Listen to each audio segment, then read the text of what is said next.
जम्मू कश्मीर के पहलगाम में 22 अप्रैल को हुए आतंकी हमले के बाद आज यानी 27 अप्रैल को प्रधानमंत्री नरेंद्र मोदी ने अपने मन की बात कार्यक्रम में एक बार फिर से आतंकी का मुद्दा उठाया है। उन्होंने पहलगाम के पीड़ित परिवारों को न्याय दिलाने का भरोसा दिया। पीएम मोदी ने कहा, आतंकी और आतंक के आका चाहते हैं कि कश्मीर फिर से तबाह हो जाए और इसीलिए इतनी बड़ी साजिश को अंजाम दिया गया है। आतंकवादी के खिलाफ इस युद्ध में देश की एकता, 140 करोड़ भारतीयों की एकजुटता हमारी सबसे बड़ी ताकत है। उन्होंने आगे कहा, पर्यटकों की संख्या में रिकॉर्ड बढ़ोतरी हो रही थी, लोगों की कमाई बढ़ रही थी, युवाओं के लिए नए अवसर तैयार हो रहे थे। देश के दुश्मनों को जम्मू कश्मीर के दुश्मनों का ये रास नहीं आया। इसके बाद पीएम मोदी ने कहा, भले वो किसी भी राज्य का हो, वे कोई भी भाषा बोलता हो, लेकिन वे उन लोगों को के दर्द को महसूस कर रहे हैं जिन्होंने इस हमले में अपने परिजनों को खोया है। स्टील फ्लेक्सी स्ट्रॉन्ग टीएमटी बार, ये स्ट्रॉन्ग के साथ फ्लेक्सिबल भी है। आपदा मुसीबत कोई भी आए, ये घर को अटूट बनाए। जब टीएमटी फ्लेक्सी स्ट्रॉन्ग, तो घर रहे हमेशा के लिए स्ट्रॉन्ग। 22 अप्रैल को पहलगाम में हुए आतंक की वारदात ने देश के हर नागरिक को दुख पहुंचाया है। पीड़ित परिवारों के प्रति हर भारतीय के मन में गहरी संवेदना है। आपको बता दें कि मन की बात के 121वें एपिसोड में प्रधानमंत्री नरेंद्र मोदी ने कहा, वैश्विक नेताओं ने मुझे फोन किया, पत्र लिखे, संदेश भेजे, सभी ने इस आतंकवाद के खिलाफ हमारी लड़ाई में पूरा विश्व 1.4 बिलियन भारतीयों के साथ खड़ा है। एक बार फिर मैं पीड़ित परिवारों को आश्वासन देना चाहता हूं और उन्हें ये कहना चाहता हूं कि उन्हें न्याय मिलेगी। इस हमले के साजिशकर्ताओं और अपराधियों को कड़ी से कड़ी सजा मिलेगी। ये स्टाइल का मामला है। रूपा फ्रंटलाइन।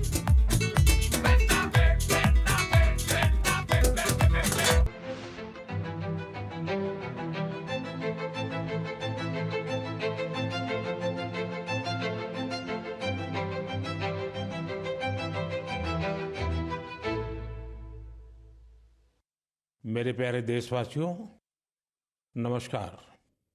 आज जब मैं आपसे मन की बात कर रहा हूं तो मन में गहरी पीड़ा है। 22 अप्रैल को पहलगाम में हुई आतंकी वारदात ने देश के हर नागरिक को दुख पहुंचाया है। पीड़ित परिवारों के प्रति हर भारतीय के मन में गहरी संवेदना है। भले वो किसी भी राज्य का हो, वो कोई भी भाषा बोलता हो, लेकिन वो उन लोगों के दर्द को महसूस कर रहा है जिन्होंने इस हमले में अपने परिजनों को खोया है। मुझे एहसास है, हर भारतीय का खून आतंकी हमले की तस्वीरों को देखकर खौल रहा है। पहलगाम में हुआ ये हमला आतंक के सरपरस्तों की हताशा को दिखाता है, उनकी कायरता को दिखाता है। ऐसे समय में जब कश्मीर में शांति लौट रही थी, स्कूल कॉलेजों में एक वाइब्रेंसी थी, निर्माण कार्यों में अभूतपूर्व गति आई थी, लोकतंत्र मजबूत हो रहा था, पर्यटकों की संख्या में रिकॉर्ड बढ़ोतरी हो रही थी, लोगों की कमाई बढ़ रही थी, युवाओं के लिए नए अवसर तैयार हो रहे थे, देश के दुश्मनों को, जम्मू कश्मीर के दुश्मनों को ये रास नहीं आया। आतंकी और आतंक के आका चाहते हैं कश्मीर फिर से तबाह हो जाए और इसलिए इतनी बड़ी साजिश को अंजाम दिया। आतंकवाद के खिलाफ इस युद्ध में देश की एकता, 140 करोड़ भारतीयों की एकजुटता हमारी सबसे बड़ी ताकत है। यही एकता आतंकवाद के खिलाफ हमारी निर्णायक लड़ाई का आधार है। हमें देश के सामने आई इस चुनौती का सामना करने के लिए अपने संकल्पों को मजबूत करना है। हमें एक राष्ट्र के रूप में दृढ़ इच्छा शक्ति का प्रदर्शन करना है। आज दुनिया देख रही है, इस आतंकी हमले के बाद पूरा देश एक स्वर में बोल रहा है। साथियों, भारत के हम लोगों में जो आक्रोश है, वो आक्रोश पूरी दुनिया में है। इस आतंकी हमले के बाद लगातार दुनिया भर से संवेदनाएं आ रही हैं। मुझे भी ग्लोबल लीडर्स ने फोन किए हैं, पत्र लिखे हैं, संदेश भेजे हैं। इस जघन्य तरीके से किए गए आतंकी हमले की सबने कठोर निंदा की है। उन्होंने मृतकों के परिवारजनों के प्रति संवेदनाएं प्रकट की है। पूरा विश्व आतंकवाद के खिलाफ हमारी लड़ाई में 140 करोड़ भारतीयों के साथ खड़ा है। मैं पीड़ित परिवारों को फिर भरोसा देता हूं, उन्हें न्याय मिलेगा, न्याय मिलकर रहेगा। इस हमले के दोषियों और साजिश रचने वालों को कठोरतम जवाब दिया जाएगा। साथियों, 2 दिन पहले हमने देश के महान वैज्ञानिक डॉक्टर के कस्तूरीरंगन जी को खो दिया है। जब भी कस्तूरीरंगन जी से मुलाकात हुई, हम भारत के युवाओं के टैलेंट, आधुनिक शिक्षा, स्पेस साइंस ऐसे विषयों पर काफी चर्चा करते थे। विज्ञान, शिक्षा और भारत के अंतरिक्ष कार्यक्रम को नई ऊंचाई देने में उनके योगदान को हमेशा याद किया जाएगा। उनके नेतृत्व में इसरो को एक नई पहचान मिली। उनके मार्गदर्शन में जो स्पेस प्रोग्राम आगे बढ़े, उससे भारत के प्रयासों को ग्लोबल मान्यता मिली। आज भारत जिन सैटेलाइट्स का उपयोग करता है, उनमें से कई डॉक्टर कस्तूरीरंगन की देखरेख में ही लॉन्च की गई थी। उनके व्यक्तित्व की एक और बात बहुत खास थी, जिससे युवा पीढ़ी उनसे सीख सकती है। उन्होंने हमेशा इनोवेशन को महत्व दिया। कुछ नया सीखने, जानने और नया करने का विजन बहुत प्रेरित करने वाला है। डॉक्टर के कस्तूरीरंगन जी ने देश की नई राष्ट्रीय शिक्षा नीति तैयार करने में भी बहुत बड़ी भूमिका निभाई थी। डॉक्टर कस्तूरीरंगन 21वीं सदी की आधुनिक जरूरतों के मुताबिक फॉरवर्ड लुकिंग एजुकेशन का विचार लेकर आए थे। देश की निस्वार्थ सेवा और राष्ट्र निर्माण में उनके योगदान को हमेशा याद किया जाएगा। मैं डॉक्टर के कस्तूरीरंगन जी को विनम्र भाव से श्रद्धांजलि अर्पित करता हूं। मेरे प्यारे देशवासियों, इसी महीने अप्रैल में आर्यभट्ट सैटेलाइट की लॉन्चिंग के 50 वर्ष पूरे हुए हैं। आज जब हम पीछे मुड़कर देखते हैं, 50 वर्षों की इस यात्रा को याद करते हैं, तो लगता है हमने कितनी लंबी दूरी तय की है। अंतरिक्ष में भारत के सपनों की ये उड़ान एक समय केवल हौसलों से शुरू हुई थी। राष्ट्र के लिए कुछ कर गुजरने का जज्बा पाले कुछ युवा वैज्ञानिक, उनके पास न तो आज जैसे आधुनिक संसाधन थे, न ही दुनिया की टेक्नोलॉजी तक वैसी पहुंच थी। अगर कुछ था तो वो था प्रतिभा, लगन, मेहनत और देश के लिए कुछ करने का जज्बा। बैलगाड़ियों और साइकिलों पर क्रिटिकल इक्विपमेंट को खुद लेकर जाते हमारे वैज्ञानिकों की तस्वीरों को आपने भी देखा होगा। उसी लगन और राष्ट्र सेवा की भावना का नतीजा है कि आज इतना कुछ बदल गया है। आज भारत एक ग्लोबल स्पेस पावर बन चुका है। हमने एक साथ 104 सैटेलाइट का लॉन्च करके रिकॉर्ड बनाया है। हम चंद्रमा के साउथ पोल पर पहुंचने वाले पहले देश बने हैं। भारत ने मार्स ऑर्बिटर मिशन लॉन्च किया है और हम आदित्य L1 मिशन के जरिए सूरज के काफी करीब तक पहुंचे हैं। आज भारत पूरी दुनिया में सबसे ज्यादा कॉस्ट इफेक्टिव लेकिन सक्सेसफुल स्पेस प्रोग्राम का नेतृत्व कर रहा है। दुनिया के कई देश अपनी सैटेलाइट्स और स्पेस मिशन के लिए इसरो की मदद लेते हैं। साथियों, हम जब इसरो द्वारा किसी सैटेलाइट का लॉन्च देखते हैं तो हम गर्व से भर जाते हैं। ऐसी ही अनुभूति मुझे तब हुई जब मैं 2014 में पीएसएलवी C-23 की लॉन्चिंग का साक्षी बना था। 2019 में चंद्रयान-2 की लैंडिंग के दौरान भी मैं बेंगलुरु के इसरो सेंटर में मौजूद था। उस समय चंद्रयान को वो अपेक्षित सफलता नहीं मिली थी। तब वैज्ञानिकों के लिए वो बहुत मुश्किल घड़ी थी, लेकिन मैं अपनी आंखों से वैज्ञानिकों के धैर्य और कुछ कर गुजरने का जज्बा भी देख रहा था। और कुछ साल बाद पूरी दुनिया ने भी देखा कैसे उन्हीं वैज्ञानिकों ने चंद्रयान-3 को सफल करके दिखाया। साथियों, अब भारत ने अपने स्पेस सेक्टर को प्राइवेट सेक्टर के लिए भी ओपन कर दिया है। आज बहुत से युवा स्पेस स्टार्टअप में नए झंडे लहरा रहे हैं। 10 साल पहले इस क्षेत्र में सिर्फ एक कंपनी थी, लेकिन आज देश में 350 से ज्यादा स्पेस स्टार्टअप काम कर रहे हैं। आने वाला समय स्पेस में बहुत सारी नई संभावनाएं लेकर आ रहा है। भारत नई ऊंचाइयों को छूने वाला है। देश गगनयान, स्पेडेक्स और चंद्रयान-4 जैसे कई अहम मिशन की तैयारियों में जुटा है। हम वीनस ऑर्बिटर मिशन और मार्स लैंडर मिशन पर भी काम कर रहे हैं। हमारे स्पेस साइंटिस्ट अपने इनोवेशन से देशवासियों को नए गर्व से भरने वाले हैं।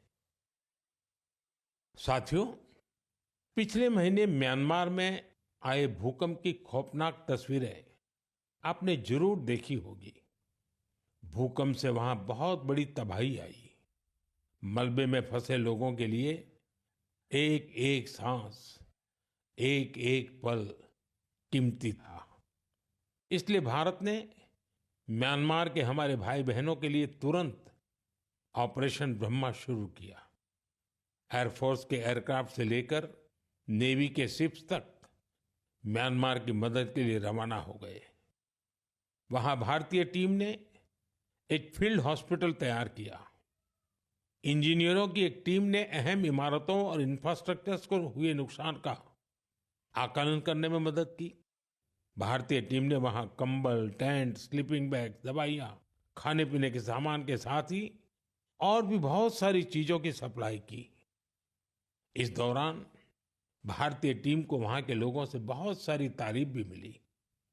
साथियों, इस संकट में साहस, धैर्य और सूझबूझ के कई दिल छू जाने वाले उदाहरण सामने आए।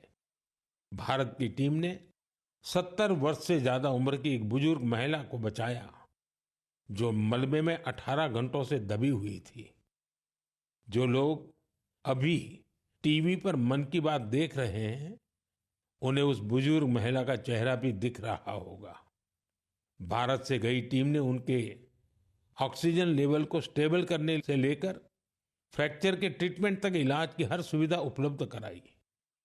जब इस बुजुर्ग महिला को अस्पताल से छुट्टी मिली, तो उन्होंने हमारी टीम का बहुत आभार जताया। वो बोली कि भारतीय बचाव दल की वजह से उन्हें नया जीवन मिला है। बहुत से लोगों ने हमारी टीम को बताया कि उनकी वजह से वो अपने दोस्तों और रिश्तेदारों को ढूंढ पाए। साथियों, भूकंप के बाद म्यांमार में मांडले की एक मॉनेस्ट्री में भी कई लोगों के फंसे होने की आशंका थी। हमारे साथियों ने यहां भी राहत और बचाव अभियान चलाया। इसकी वजह से उन्हें बौद्ध भिक्षुओं का ढेर सारा आशीर्वाद मिला। हमें ऑपरेशन ब्रह्मा में हिस्सा लेने वाले सभी लोगों पर बहुत गर्व है। हमारी परंपरा है, हमारे संस्कार है, वसुधैव कुटुंबकम की भावना। पूरी दुनिया एक परिवार है। संकट के समय विश्व मित्र के रूप में भारत की तत्परता और मानवता के लिए भारत की प्रतिबद्धता हमारी पहचान बन रही है। साथियों, मुझे अफ्रीका के इथियोपिया में प्रवासी भारतीयों के एक अभिनव प्रयास का पता चला है। इथोपिया में रहने वाले भारतीयों ने ऐसे बच्चों को इलाज के लिए भारत भेजने की पहल की है जो जन्म से ही हृदय की बीमारी से पीड़ित हैं। ऐसे बहुत से बच्चों की भारतीय परिवारों द्वारा आर्थिक मदद भी की जा रही है। अगर किसी बच्चे का परिवार पैसे की वजह से भारत आने में असमर्थ है तो इसका भी इंतजाम हमारे भारतीय भाई बहन कर रहे हैं। कोशिश ये है कि गंभीर बीमारी से जूझ रहे इथोपिया के हर जरूरतमंद बच्चे को बेहतर इलाज मिले। प्रवासी भारतीयों के इस नेक कार्य को इथोपिया में भरपूर सराहना मिल रही है। आप जानते हैं कि भारत में मेडिकल सुविधाएं लगातार बेहतर हो रही है। इसका लाभ दूसरे देश के नागरिक भी उठा रहे हैं। साथियों, कुछ ही दिन पहले भारत ने अफगानिस्तान के लोगों के लिए बड़ी मात्रा में वैक्सीन भी भेजी है। ये vaccine rabies, tetanus, hepatitis B और इन्फ्लुएंजा जैसी खतरनाक बीमारियों से बचाव में काम आएगी। भारत ने इसी हफ्ते नेपाल के आग्रह पर वहां दवाइयां और वैक्सीन की बड़ी खेप भेजी है। इनसे थैलेसीमिया और सिकल सेल डिसीज के मरीजों को बेहतर इलाज सुनिश्चित होगा। जब भी मानवता की सेवा की बात आती है तो भारत हमेशा इसमें आगे रहता है और भविष्य में भी ऐसी हर जरूरत में हमेशा आगे रहेगा। साथियों, अभी हम डिजास्टर मैनेजमेंट की बात कर रहे थे और किसी भी प्राकृतिक आपदा से निपटने में बहुत अहम होती है आपकी अलर्टनेस, आपका सचेत रहना। इस अलर्टनेस में अब आपको अपने मोबाइल के एक स्पेशल ऐप से मदद मिल सकती है। ये ऐप आपको किसी प्राकृतिक आपदा में फंसने से बचा सकते हैं और इसका नाम भी है सचेत। सचेत ऐप भारत की नेशनल डिजास्टर मैनेजमेंट अथॉरिटी ने तैयार किया है। बाढ़, साइक्लोन, लैंडस्लाइड, सुनामी, जंगलों की आग, हिमस्खलन, आंधी, तूफान या फिर बिजली गिरने जैसी आपदाएं हो, सचेत ऐप आपको हर प्रकार से इन्फॉर्म और प्रोटेक्टेड रखने का प्रयास करता है। इस ऐप के माध्यम से आप मौसम विभाग से जुड़े अपडेट्स प्राप्त कर सकते हैं। खास बात यह है कि सचेत ऐप क्षेत्रीय भाषाओं में भी कई सारी जानकारियां उपलब्ध कराता है। इस ऐप का आप भी फायदा उठाएं और अपने अनुभव हमसे जरूर साझा करें। मेरे प्यारे देशवासियों, आज हम पूरी दुनिया में भारत के टैलेंट की तारीफ होते देखते हैं। भारत के युवाओं ने भारत के प्रति दुनिया का नजरिया बदल दिया है और किसी भी देश के युवा की रुचि किस तरफ है, किधर है, उससे पता चलता है कि देश का भविष्य कैसा होगा। आज भारत का युवा साइंस, टेक्नोलॉजी और इनोवेशन की ओर बढ़ रहा है। ऐसे इलाके जिनकी पहचान पहले पिछड़ेपन और दूसरे कारणों से होती थी, वहां भी युवाओं ने ऐसे उदाहरण प्रस्तुत किए हैं जो हमें नया विश्वास देते हैं। छत्तीसगढ़ के दंतेवाड़ा का विज्ञान केंद्र आजकल सबका ध्यान खींच रहा है। कुछ समय पहले तक दंतेवाड़ा का नाम केवल हिंसा और अशांति के लिए जाना जाता था, लेकिन अब वहां एक साइंस सेंटर बच्चों और उनके माता पिता के लिए उम्मीद की नई किरण बन गया है। इस साइंस सेंटर में जाना बच्चों को खूब पसंद आ रहा है।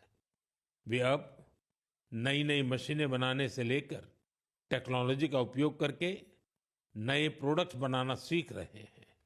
उन्हें 3D प्रिंटर्स और रोबोटिक कारों के साथ ही दूसरी इनोवेटिव चीजों के बारे में जानने का मौका मिला है।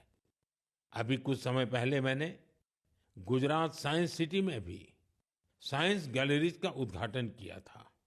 इन गैलरीज से ये झलक मिलती है कि आधुनिक विज्ञान का पोटेंशियल क्या है, विज्ञान हमारे लिए कितना कुछ कर सकता है। मुझे जानकारी मिली है कि इन गैलरीज को लेकर वहां बच्चों में बहुत उत्साह है। साइंस और इनोवेशन के प्रति ये बढ़ता आकर्षण जरूर भारत को नई ऊंचाई पर ले जाएगा। मेरे प्यारे देशवासियों, हमारे देश की सबसे बड़ी ताकत हमारे 140 करोड़ नागरिक हैं। उनका सामर्थ्य है, उनकी इच्छा शक्ति है। और जब करोड़ों लोग एक साथ किसी अभियान से जुड़ जाते हैं तो उसका प्रभाव बहुत बड़ा होता है। इसका एक उदाहरण है एक पेड़ मां के नाम। ये अभियान उस मां के नाम है जिसने हमें जन्म दिया, और ये उस धरती मां के लिए भी है जो हमें अपनी गोद में धारण किए रहती है। साथियों, 5 जून को विश्व पर्यावरण दिवस पर इस अभियान के 1 साल पूरे हो रहे हैं। इस 1 साल में इस अभियान के तहत देश भर में मां के नाम पर 140 करोड़ से ज्यादा पेड़ लगाए गए हैं। भारत की इस पहल को देखते हुए देश के बाहर भी लोगों ने अपनी मां के नाम पर पेड़ लगाए हैं। आप भी इस अभियान का हिस्सा बने ताकि 1 साल पूरा होने पर अपनी भागीदारी पर आप गर्व कर सकें।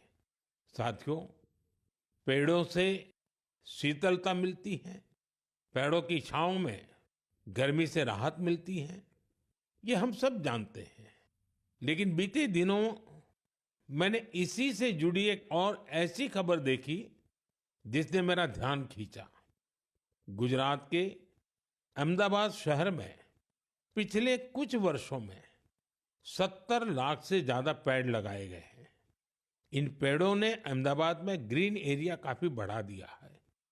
इसके साथ साथ साबरमती नदी पर रिवरफ्रंट बनने से और कांकरिया झील जैसे कुछ झीलों के पुनर्निर्माण से यहाँ वाटर बॉडीज की संख्या भी बढ़ गई है।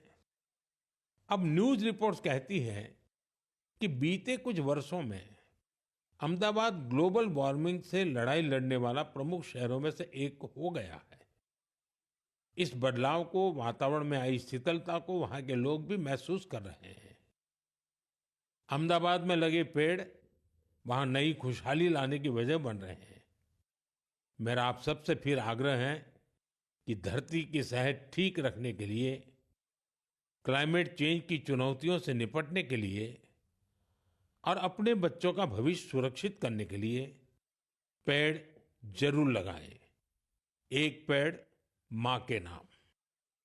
साथियों, एक बड़ी पुरानी कहावत है, जहां चाह वहां राह। जब हम कुछ नया करने की ठान लेते हैं तो मंजिल भी जरूर मिलती है। आपने पहाड़ों में उगने वाले सेब तो खूब खाए होंगे, लेकिन अगर मैं पूछूं कि क्या आपने कर्नाटका के सेब का स्वाद चाखा है तो आप हैरान हो जाएंगे। आमतौर पर हम समझते हैं कि सेब की पैदावार पहाड़ों में ही होती है, लेकिन कर्नाटका के बागलकोट में रहने वाले श्री शैल तेली जी ने मैदानों में सेब उगा दिया है। उनके कुलाली गांव में 35 डिग्री से ज्यादा तापमान में भी सेब के पेड़ फल देने लगे। दरअसल श्रीशैल तेली को खेती का शौक था, तो उन्होंने सेब की खेती को भी आजमाने की कोशिश की और उन्हें इसमें सफलता भी मिल गई। आज उनके लगाए सेब के पेड़ों पर काफी मात्रा में सेब उगते हैं, जिसे बेचने से उन्हें अच्छी कमाई भी हो रही है। साथियों, अब जब सेबों की चर्चा हो रही है तो आपने किन्नौरी सेब का नाम जरूर सुना होगा। सेब के लिए मशहूर किन्नौर में केसर का उत्पादन होने लगा है।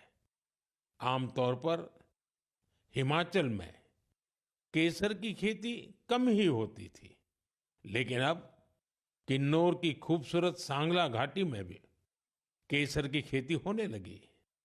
ऐसा ही एक उदाहरण केरला के वायनाड का है। यहाँ भी केसर उगाने में सफलता मिली और वायनाड में ये केसर किसी खेत या मिट्टी में नहीं बल्कि एरोपोनिक्स टेक्निक से उगाए जा रहे हैं। कुछ ऐसा ही हैरत भरा काम लीची की पैदावार के साथ हुआ है। हम तो सुनते आ रहे थे कि लीची बिहार, पश्चिम बंगाल या झारखंड में उगती है, लेकिन अब लीची का उत्पादन दक्षिण भारत और राजस्थान में भी हो रहा है। तमिलनाडु के थिरुविरा अरासू कॉफी की खेती करते थे। कोडाईकनाल में उन्होंने लीची के पेड़ लगाए और उनकी 7 साल की मेहनत के बाद अब उन पेड़ों पर फल आने लगे। लीची उगाने में मिली सफलता ने आसपास के दूसरे किसानों को भी प्रेरित किया है। राजस्थान में जितेंद्र सिंह राणावत को लीची उगाने में सफलता मिली है। ये सभी उदाहरण बहुत प्रेरित करने वाले हैं। अगर हम कुछ नया करने का इरादा कर लें और मुश्किलों के बावजूद डटे रहें तो असंभव को भी संभव किया जा सकता है। मेरे प्यारे देशवासियों, आज अप्रैल का आखिरी रविवार है। कुछ ही दिनों में मई का महीना शुरू हो रहा है। मैं आपको आज से करीब 108 साल पहले लेकर चलता हूं। साल 1917। अप्रैल और मई के यही 2 महीने देश में आजादी की एक अनोखी लड़ाई लड़ी जा रही थी। अंग्रेजों के अत्याचार उफान पर थे। गरीबों, वंचितों और किसानों का शोषण अमानवीय स्तर को भी पार कर चुका था। बिहार की उपजाऊ धरती पर ये अंग्रेज किसानों को नील की खेती के लिए मजबूर कर रहे थे। नील की खेती से किसानों के खेत बंजर हो रहे थे, लेकिन अंग्रेजी हुकूमत को इससे कोई मतलब नहीं था। ऐसे हालात में 1917 में गांधी जी बिहार के चंपारण पहुंचे हैं। किसानों ने गांधी जी को बताया, हमारी जमीन मर रही है, खाने के लिए अनाज नहीं मिल रहा है। लाखों किसानों की उस पीड़ा से गांधी जी के मन में एक संकल्प उठा। वहीं से चंपारण का ऐतिहासिक सत्याग्रह शुरू हुआ। चंपारण सत्याग्रह ये बापू द्वारा भारत में पहला बड़ा प्रयोग था। बापू के सत्याग्रह से पूरी अंग्रेज हुकूमत हिल गई। अंग्रेजों को नील की खेती के लिए किसानों को मजबूर करने वाले कानून को स्थगित करना पड़ा। एक ऐसी जीत थी जिसने आजादी की लड़ाई में नया विश्वास फूंका। आप सब जानते होंगे, इस सत्याग्रह में बड़ा योगदान बिहार के एक और सपूत का भी था, जो आजादी के बाद देश के पहले राष्ट्रपति बने। वो महान विभूति थे डॉक्टर राजेंद्र प्रसाद। उन्होंने चंपारण सत्याग्रह पर एक किताब भी लिखी, सत्याग्रह इन चंपारण। ये किताब हर युवा को पढ़नी चाहिए। भाइयों बहनों, अप्रैल में ही स्वतंत्रता संग्राम की लड़ाई के कई और अमिट अध्याय जुड़े हुए हैं। अप्रैल की 6 तारीख को ही गांधी जी की दांडी यात्रा संपन्न हुई थी। 12 मार्च से शुरू होकर 24 दिनों तक चली इस यात्रा ने अंग्रेजों को झकझोर कर रख दिया था। अप्रैल में ही जलियांवाला बाग नरसंहार हुआ था। पंजाब की धरती पर इस रक्त रंजित इतिहास के निशान आज भी मौजूद है। साथियों, कुछ ही दिनों में 10 मई को प्रथम स्वतंत्रता संग्राम की वर्षगांठ भी आने वाली है। आजादी की उस पहली लड़ाई में जो चिंगारी उठी थी, वो आगे चलकर लाखों सेनानियों के लिए मशाल बन गई। अभी 26 अप्रैल को हमने 1857 की क्रांति के महान नायक बाबू वीर कुंवर सिंह जी की पुण्यतिथि भी मनाई है। बिहार के इन महान सेनानी से पूरे देश को प्रेरणा मिलती है। हमें ऐसे ही लाखों स्वतंत्रता सेनानियों की अमर प्रेरणाओं को जीवित रखना है। हमें उनसे जो ऊर्जा मिलती है वो अमृतकाल के हमारे संकल्पों को नई मजबूती देती है। साथियों, मन की बात की इस लंबी यात्रा में आपने इस कार्यक्रम के साथ एक आत्मीय रिश्ता बना लिया है। देशवासी जो उपलब्धियां दूसरों से साझा करना चाहते हैं उसे मन की बात के माध्यम से लोगों तक पहुंचाते हैं। अगले महीने हम फिर मिलकर देश की विविधताओं, गौरवशाली परंपराओं और नई उपलब्धियों की बात करेंगे। हम ऐसे लोगों के बारे में जानेंगे जो अपने समर्पण और सेवा भावना से समाज में बदलाव